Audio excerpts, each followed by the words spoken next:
Hello guys! So today guys, magluto ta og flour ng squash, tapos lagyan natin ng karne sa loob.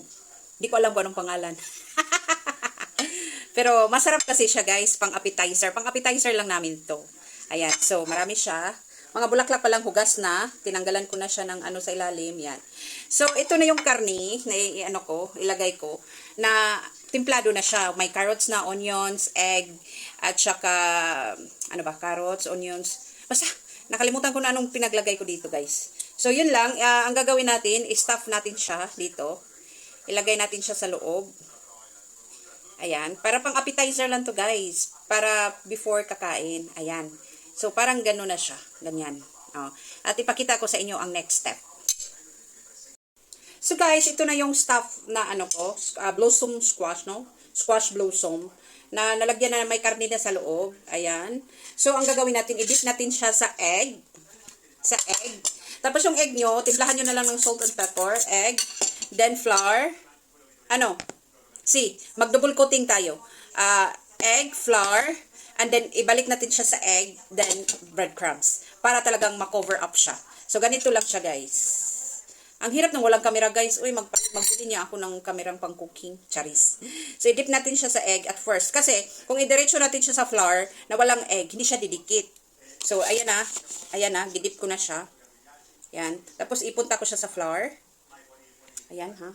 Ayan, flour. Tapos, ibalik ko siya sa egg. Mag-double, double dipping dahil, para totally close talaga siya. Tapos, breadcrumbs na siya. Ayan ang breadcrumbs ko. Ayan, ito, itabi lang natin kay ready to fry na to siya. Okay? The next, again, egg. First, egg. Ano ba yan? Yan. Tapos, flour. Lagyan natin ng flour. Sus, wala akong egg again. Tapos, breadcrumbs. Ayan. So, makita niyo yung resulta dito, guys. Super yummy to, guys. As in. Appetizer lang naman. Okay. Ganun lang, pabalik-balik. Tapos, makita ko sa inyo pag-fry later.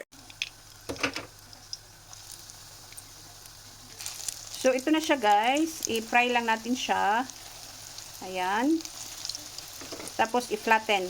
Konti. Flatten. Ayan. Ayan. So, hintayin lang natin siyang mag-golden brown. And then, luto na yung appetizer ko. Blossom, squash blossom. With pork, stuffed with pork. Golden brown. And then, after, baliktarin nyo lang. At luto na yung appetizer nyo. Lagyan nyo lang ng sausawan na na masarap. Mali yung ko. Hindi para sa kawali ko. Ayan. So, yan. Dapat yung non-stick din para hindi masira yung kawali. Bago pa naman tong kawali ko. Charing. Ayan. So, golden brown na siya. Saglitan lang siya. Ganyan. At luto na.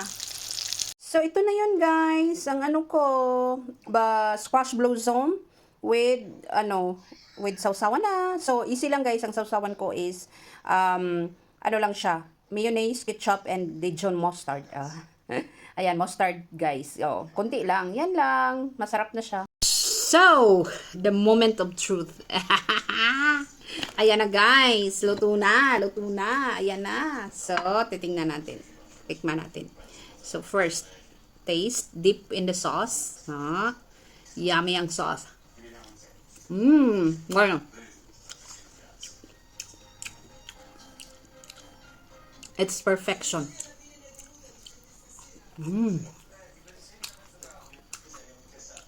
Super sarap, guys. Appetizer, sold out na. Kasi ito lang yung appetizer ko. Ito Yan, yan. So,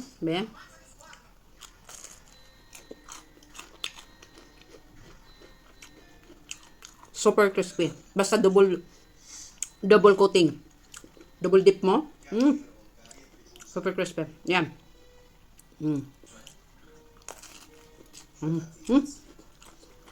Tanggal ang karne.